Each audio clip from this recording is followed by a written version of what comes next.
Good morning to all. ఈరోజు మన భారతదేశం గర్వించదగ్గ గాయనిమణుల్లో ఒకరైన లతా మంగేష్కర్ గారి గురించి తెలుసుకుందామండి. హిందీ సినీ రంగ నేపథ్య గాయని మరియు నటి, నిర్మాత, సంగీత దర్శకురాలు. 28 సెప్టెంబర్ 1929లో జన్మించారు. ఫిబ్రవరి 6, 2022లో మరణించారు. 1942 నుంచి తన కెరీర్ ప్రారంభమైంది. తన మొదటి హిట్ సాంగ్ వచ్చి మహల్ సినిమాలోని ఆయేగా ఆయేగా అనే పాట నేటికి సచేతనంగా ఉంది. 980 సినిమాల్లో తన గాత్రంతో అలరించారు. 20 భాషల్లో 50,000కు పైగా పాటలు పాడారు. ఈమె సోదరి ఆశా భోంస్లే కూడా మంచి గాయని. భారత ప్రభుత్వం భారతరత్న పురస్కారం ఇచ్చి సత్కరించారు. హిందీ సినీ పాటల గాయని అంటే మొదటగా గుర్తుకొచ్చేది లతా మంగేష్కర్ గారే. హిందీ సాంగ్స్, హిందీ సినీ జగత్తుపై ఆమె వేసిన ముద్ర అటువంటిది. మధ్యప్రదేశ్లోని ఇండోర్లో జన్మించారు. ముంబైలో మరణించారు. Melody Rani, nightingale of India అని ఇతరుల పేర్లు. 1942 నుంచి 2022 దాకా చురుగ్గా పాడారు. 50 ఏళ్ల సినీ కెరీరు. పండిట్ దీనానాథ్ మంగేష్కర్, సేవంతి మంగేష్కర్ తల్లిదండ్రులు. National awards, Filmfare life time achievement award, Padma Bhushan, Dadasaheb Phalke award, Maharashtra Bhushan 1997లో వచ్చిందండి. దాదాసాహెబ్ ఫాల్కే అవార్డు 1989లో, పద్మ విభూషణ్ 1999లో, భారతరత్న 2001లో, లెజియన్ ఆఫ్ ఆనర్ అని రిలయన్స్ వాళ్ళు నిర్వహించే దాంట్లో 2006లో అవార్డ్స్ పొందారు. స్వతంత్ర అభ్యర్థిగా రాజ్యసభ ఎంపీగా 1999లో ఎంపికయ్యారు. సినిమా, భారత సంగీతం, గజల్, జానపద సంగీతం, బెంగాలీ సంగీతంలో అందవేసిన చెయ్యి. సంగీత కళాకారులు దీనానాథ్ మంగేష్కర్కు పెద్ద కుమార్తెగా 5 పిల్లల్లో తన జన్మించారు. ఆమె తర్వాత ఆశా, హృదయనాథ్, ఉషా, మీనా మొదలగు వారు ఉన్నారు. ఆమె బాల్యం కష్టాలు, కన్నీళ్లతో గడిచిపోయింది. 5 ఏళ్ల నుంచే వాళ్ళ నాన్న దగ్గర సంగీత శిక్షణ ప్రారంభించి పాడటం, వినడం తప్ప వేరే లోకం ఉండేది కాదు ఆవిడకి.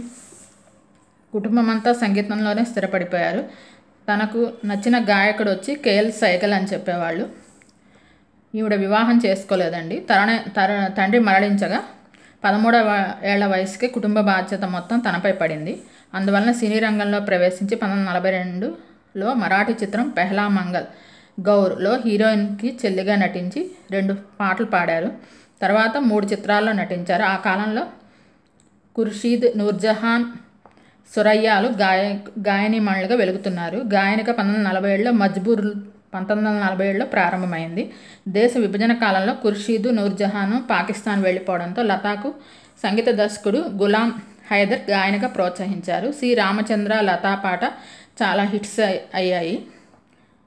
అల్బేలా, ఛత్రపతి శివాజీ, అనార్కల్లోని పాడిన పాటలు అద్భుత విజయం సాధించాయి. తర్వాత అందాజ్, బడి బెహన్, బర్సాత్, ఆవారా, శ్రీ 420, దులారి చిత్రాల్లోని పాటలు 1966 నాటికి లతా గారిని హిందీ నేపథ్య సామ్రాజ్యానిగా చేశాయి. హిందీ చిత్రసీమలో ఆర్డి బర్మన్ నుంచి ఏఆర్ రెహమాన్ దాకా చాలామంది సంగీత దర్శకులు లతా గారి గానంతో తమ సంగీత ప్రతిభను చాటుకున్నారు. ఆమె సోదరి ఆశా భోంస్లే కూడా మంచి సినీ గాయనిగా పేరున్నది. హిందుస్థానీ సంగీతాన్ని ఉస్తాద్ అమనాద్ అలీ ఖాన్ దగ్గర నేర్చుకున్నారు. బడీ మా 1940 సినిమాలో లతా, ఆశా కూడా చిన్న పాత్రలు పోషించారు. 2013లో 84వ పుట్టినరోజున ఒక ఇంటర్వ్యూలో తనకు ఉన్న ప్రతిభను ముందు గుర్తించి ప్రోత్సహించింది హైదర్ గారు అని చెప్పారు. వనారిథం 1956లో తమిళంలో మొదటి పాట పాడారు. నౌషద్ సంగీత దర్శకత్వంలో ఎన్నో రాగ ప్రధానమైన పాటలు పాడారు. శంకర్ జయకిషన్ 1957 ముందు తన అన్ని సినిమాలకు తనే పాటలు పాడారు. 1958లో మధుమతి సినిమాలో లతా గారు పాడిన పాట ఆజారే పరదేశీ పాటకు ఫిల్మ్ఫేర్ అవార్డు వచ్చింది. 1960లో మొగలే అజాం లతా గారు పాడిన ప్యార్ కియాతో డర్నా కియా పాట ఇప్పటికీ ప్రాచుర్యం పొందిన పాట. ఈ పాట మధుబాల గారు నటించారు. 1961లో జయదేవ్ స్వరపరిచిన ప్రముఖ భజనలు అల్లా తేరో నామ్, ప్రభు తేరో నామ్ పాటలు పాడారు. 1962లో ఆమెపై విషప్రయోగం జరిగి 3 రోజులు మృత్యుతో పోరాడి బయటపడ్డారు. 1963లో చైనా భారత్ యుద్ధం టైంలో అప్పుడు ప్రధాని జవహర్లాల్ నెహ్రూ ఎదుట ఆయే మేరే వతన్ కే లోగో, నా దేశ ప్రజలారా అనే పాటను పాడి లత సి రామచంద్ర స్వరపరచగా కవి ప్రదీప్ రాశారు. ఆ పాట వింటున్న నెహ్రూజీకి కన్నీళ్లు పెట్టుకున్నారంట. ఎస్డి బర్మన్ సంగీతంలో గైడ్ సినిమాల్లో కిషోర్ కుమార్ గారితో కలిసి పాడిన పాటలు బాగా హిట్ అయ్యాయి. దాదాపు 35 ఏళ్ల పాటు లక్ష్మీకాంత్ ప్యారేలాల్ సంగీతంలో పాడారు. కొన్ని మరాఠీ సినిమాలకు సంగీత దర్శకత్వం వహించారు. 1960 నుంచి 70 దాకా పలు బెంగాలీ సినిమాల్లో పాటలు పాడారు. 1967లో మొదటగా క్రాంతివీర సంగొల్లి రాయన్నలో మొదటి పాట పాడారు. అది కన్నడ సినిమా అండి. 1972లో నటి మీనాకుమారి నటించిన చివరి చిత్రమైన పాకిజా సినిమాలో చల్తే చల్తే ఇన్హే లోగో వంటి హిట్ సాంగ్స్ పాడారు. 1974 మలయాళంలో ఒక పాట నెల్లూలో కాదలి చెన్ కాదలి పాడారు. 1970 నుంచి లతా గారు సంగీత కచేరీలు చేయడం ప్రారంభించారు. కొన్ని కచేరీలకు ఉచితంగా కూడా పనిచేశారు. ఉచితంగా కూడా తను పాటలు పాడారండి. దాంట్లో మీరాబాయి గజల్లు, భక్తి గీతాలు వారి సోదరుడు సంగీత దర్శకత్వంలో పాడి ఆల్బమ్స్ రిలీజ్ చేశారు. 1978లో రాజ్ కపూర్ దర్శకత్వంలో సత్యం శివం సుందరం సినిమాలో టైటిల్ సాంగ్ పాడి అది ఆ సంవత్సరంలోనే పెద్ద హిట్ అండి ఆ పాట.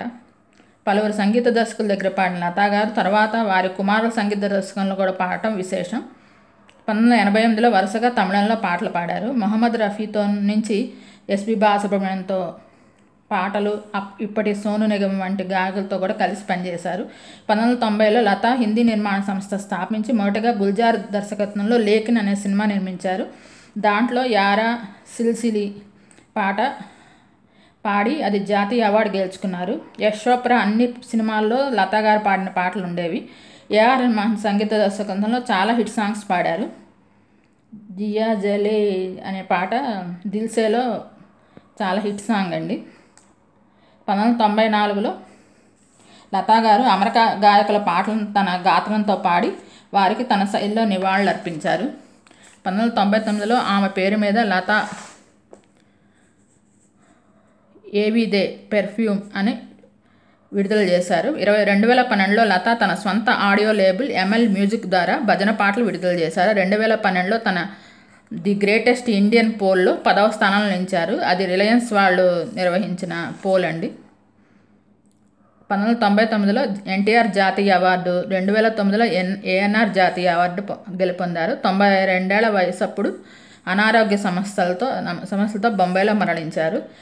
లతా మంగేష్కర్ జ్ఞాపకార్థం ఏర్పాటు చేసిన తొలి స్మారక అవార్డును 2022లో పీఎం నరేంద్ర మోడీ గారు అందుకున్నారు. తెలుగులో లతా మంగేష్కర్ గారు పాడిన పాటలు వచ్చి నీవో నేనో ఊహలలో అని శ్రీదేవి సినిమాలో ఎస్బి బాలు గారు లతా గారు కలిసి పాడారు. మోగుతున్నాయి గాజుల కథానాయకుడు సినిమాలో పాడారు. నిదుర పోరా తమ్ముడా అనే పాట సంతానంలో పాడారు. ఆ పాట చాలా పేరు వచ్చిందండి అప్పట్లో. మళ్ళీ ఇది ఆఖరి పోరాటంలో తెల్ల చీరకు తకదిమిత పనలు రేగే నమ్మ సందే వేళల్లో అనే పాట.